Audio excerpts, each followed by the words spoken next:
Hey, I'm John. Welcome to Mr. G's Workbench. Something a little bit different today, and I was really excited. It just came in the mail this morning, and I wanted to share it with you guys. And it has to do with I have had this patch in a box in the closet for decades. I don't even remember where I got it, and it now goes with this model kit that I just received in the mail. This is Revell's Apollo-Soyuz in 1/96 scale. Revell came out with it in 1975, right around the time that the actual mission took place.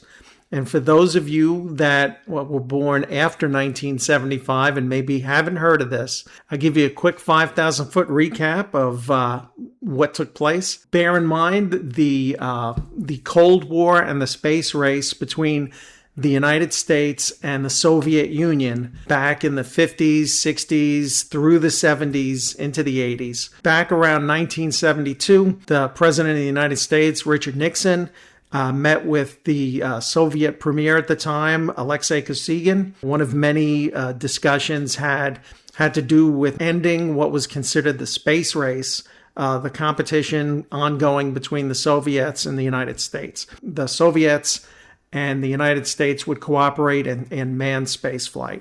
Hence, this mission was born.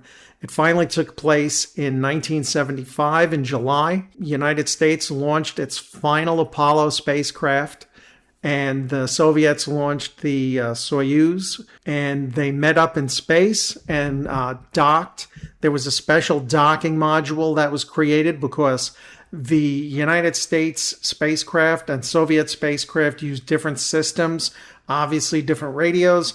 The Americans used a pure oxygen system at low pressure inside their spacecraft, while the Soviets used a standard atmosphere of nitrogen and oxygen.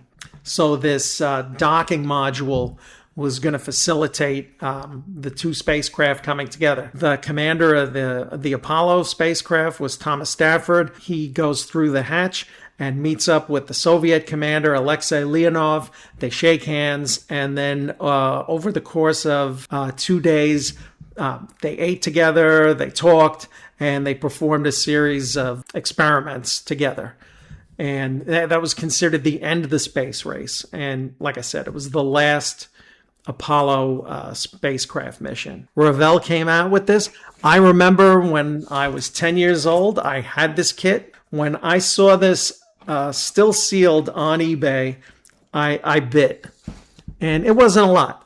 In all honesty, I paid $40 for it. That was with shipping. I'm more than happy to do it and get my hands on it. And what I'm going to do today with you, which will be considered blasphemy by many because it's factory sealed, is we're going to open it because the ultimate point of this is going to be I'm going to build it. I'm not a collector. I'm a model builder. This box, when I'm dead and buried, this kit will mean nothing to anybody else. So we're going to build it and we're going to enjoy it. All right. So that being said, let's take a look inside the box. So yeah, here's that patch close up. Very happy that I have it. It says Wings Over Hampton, but I've never been there. So I'm guessing I got this somewhere else. Unless somebody gave it to me, I'm getting older. For the life of me, if you gave me this patch and I forgot to mention it, I apologize. So let's dig into this. I'm very curious to see what condition the decals are in. There's not many. Let's see how this compares to my childhood memories.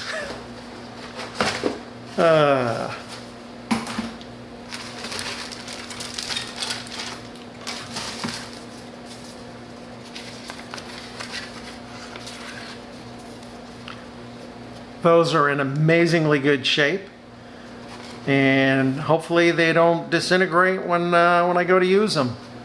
So kudos to that. I do like that they did the instructions in English and Russian. They give you a summary of the mission down here, again in English and Russian.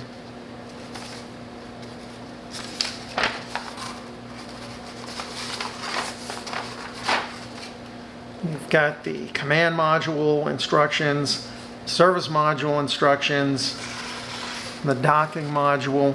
I'm going to do my best to try and get the correct colors for all these different things because their descriptions are very, very vague.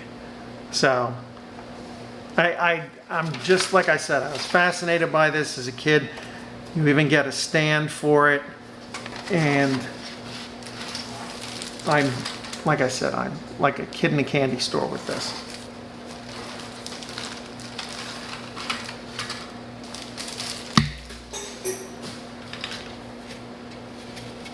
So here you've got the stand that's got some raised lettering on it for Apollo-Soyuz, along with the mission emblem, which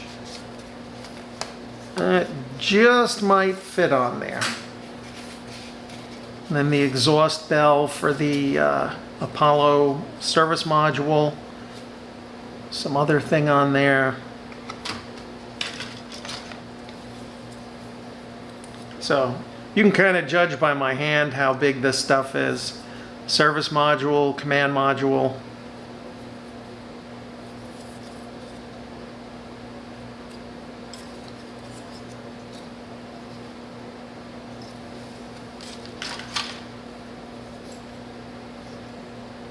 The mold quality is good. Not a lot of flash because, again, this was my understanding. This is a one-off. I don't remember ever seeing this made again.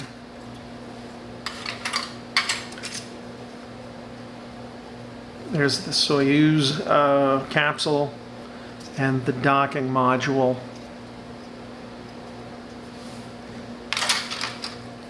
And the arm for the stand.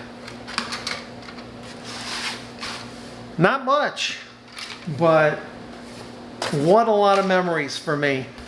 Like I said, I remember this mission taking place. I remember getting this model, and you know, when you're 10 years old, you enjoy the shit out of stuff like this. So I'm gonna enjoy the shit out of building this one. So next time we get together, that's what we're gonna do. So that's it. Next time we get together with this kit, we're gonna build it. And I don't think there's a lot we can do to upgrade it. There's nothing online for it. It was a one-off. So we're going to do our best to do something nice with it. All right. Thanks for stopping in. If you're not subscribed, I hope I've convinced you to do so. It's free. Just check the stupid little box at the bottom and help me out. I'd love to surpass 7,000. I'm not as aggressive as a lot of other channels in terms of I don't post as frequently and stuff. So help me out. Get me up a couple of steps on the algorithm by subscribing. And this way you'll know when I put out a new video, all right? Be sure to take a look at my merch store. I've got this Formula One shirt. I've got the Phantom Fiesta shirts there. I've got the Akihabara Japan shirt. Take a quick look, all right? Thanks again for stopping in. Take care. Stay well. I'll see you all the next time.